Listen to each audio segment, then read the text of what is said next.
I'm not as apocalyptic about this as you are, Alex, because, I've lived in many countries, and it's still true of America as it was when I first came here in 1961. It may not be quite as true now as it was then, but this is still basically a country that I feel more secure in vis-a-vis the police. No. I agree with you. What I'm saying is the direction it's going. Okay, listen. It's apocalyptic to me that the majority of narcotics are shipped in here by government-approved groups, and the people they go attack or raid overseas or down south are the cartels that don't play ball. I mean, that's apocalyptic to have them putting people in prison for drugs they shipped in. It's apocalyptic to me to have them sneak attacking Russia 2 weeks ago. I mean, 1.2 million dead Iraqis is apocalyptic, and they admitted in the Houston Chronicle that those FEMA camps were also for American citizens too. And I agree that we've still got a lot of good left in this country, and that other nations are bad or worse. I was saying it's global. Well, if you go back, the first big plan for massive detention was Oliver North. And Oliver North ran into opposition from Reagan's own Attorney General. Now, it's true that Attorney General then quickly resigned, and another one came. But was that the North Meese? plans were put on hold, and Congress' role there is very iffy. On the one hand, North was asked about this in the Iran-Contra hearings. Is it true you're planning for the suspension of the American Constitution? And the amazing response of the chairman, who was a Democrat, Senator Inouye, and by the way, basically a fairly decent senator, but his response was, if we're going to talk about that, we have to go into a secret session. So he, in a sense, was protecting the secret system, giving it priority over the importance of exposing it by the public system. But then Congress was let in on it. Now they're not, which shows a major shift. I just don't know to what extent. I suspect that there are a few people who are let in the intelligence committees. But again, all I know is that there is a problem and there is very little public response. And particularly in August of 2007, Congress should have said the Homeland Security Committee has the right to see those things. And in not saying that, it was virtually acknowledging that we're in a new era where secret papers have taken priority over the American Constitution. Well, you say that you don't see it as apocalyptic as I see it. How do you see the future? Is it rosy, or what do you see happening? Well, it depends which day of the week, Alex. Some days I am very pessimistic, but I think it's healthy to have a powerful capacity for denial. That's what makes me write my books. As long as I can go on writing my books, and here's an even more important public thing, as long as the Internet is allowing us to discuss these things openly, then we are not in a fascist state. But now they're moving with a multi-headed hydra openly saying they want to shut down what we know as the web today with a cocktail of attacks. That's quite true that there are some people who want to do this. But the nice thing about this litmus test for our society is that if that does happen, if they shut it down and we can't communicate with each other, we at least will know it. Now, you might say that's when it's too late and you can fold your tents, but it's not too late at present. I think that the real test ultimately is going to be how much do the American people care. You care and I care, and there are really thousands of people who care, but then there are millions of people who don't care.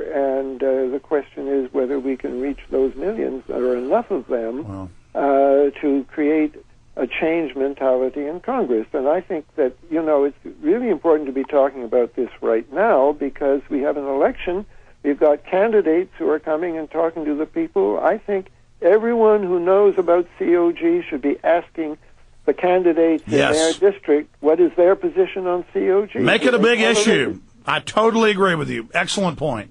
And this is where, every now and then the American people are part of the system. And between now and November, they have the power to ask these questions and to punish the candidates who refuse to take a strong position against the overriding of the Constitution by a set of secret orders. Peter Dale Scott is our guest. Peter, I'm going to skip this break for the network, and the Infowars.com streams. You'll be able to hear this little final 3-minute segment with Peter, and then we'll come back in the final segment for the full audience here in just a moment. But before we go to this break, and then just address the Infowars.com listeners and PrisonBlinded.tv viewers, as I don't want to waste any time with you, Peter, give out your website, talk about those 2 new books. I want to have you back soon to talk just about the road to 9/11. Okay, are we saying goodbye at this point? No. I'm now skipping breaks just on the internet side, right. and so that I have full time, and then we put it on the web. It's live too, but no, we're on the air right now. We're not saying bye. And so if you're inviting me to say, first of all, I want to repeat that my website is www.peterdalescott.net, where I have a lot more about these things, but you can just Google for me. If you Google for Peter Dale Scott, the first thing that comes up is my website. Now, in my newest book, The War Conspiracy, first of all, in The Road to 9/11, I lay out the conditions under which COG planning has gone on for 20 years and how it was instituted on September the 11th. So a lot of people who are studying 9/11 are not aware that the chief political consequence of it was COG. And this is absolutely key. We're going to keep talking about it right now, exclusively for Infowars.com listeners.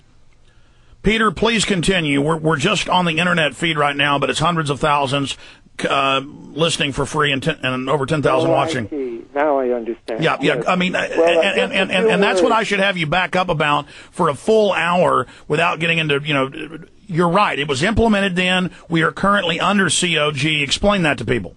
And, I've only had 2 favorable reviews, and both of them didn't believe me when I said it, but it's an absolute matter of fact, and it's said twice in the 9/11 report that it was instituted, and we can even time it to shortly before 10 o'clock on the morning of September the 11th. And we know the 5 big aircraft that run it, the Doomsday planes, were flying around. Yes, give us the proof, the facts that it was implemented.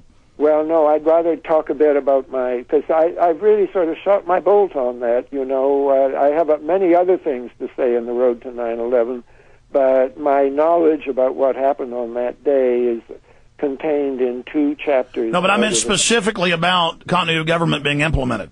There was a 3-part order. Richard Clark talks about it in his book, Against All Enemies, but the 9/11 report echoes him on this.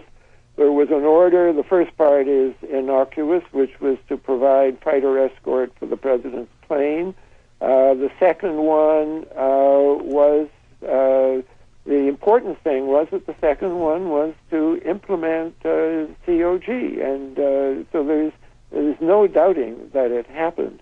If I could say a word about my other book, The War Conspiracy, a lot of it's about Vietnam and is historical, but the end of it is about disturbing similarities between the assassination of President Kennedy and the way in which 9/11 was instituted. And I talk about designated suspects. I say that Oswald was a designated suspect because the CIA had been doing something with him, and whoever was responsible for the Kennedy assassination knew that there would not be a proper investigation because of the intelligence involvement with Oswald.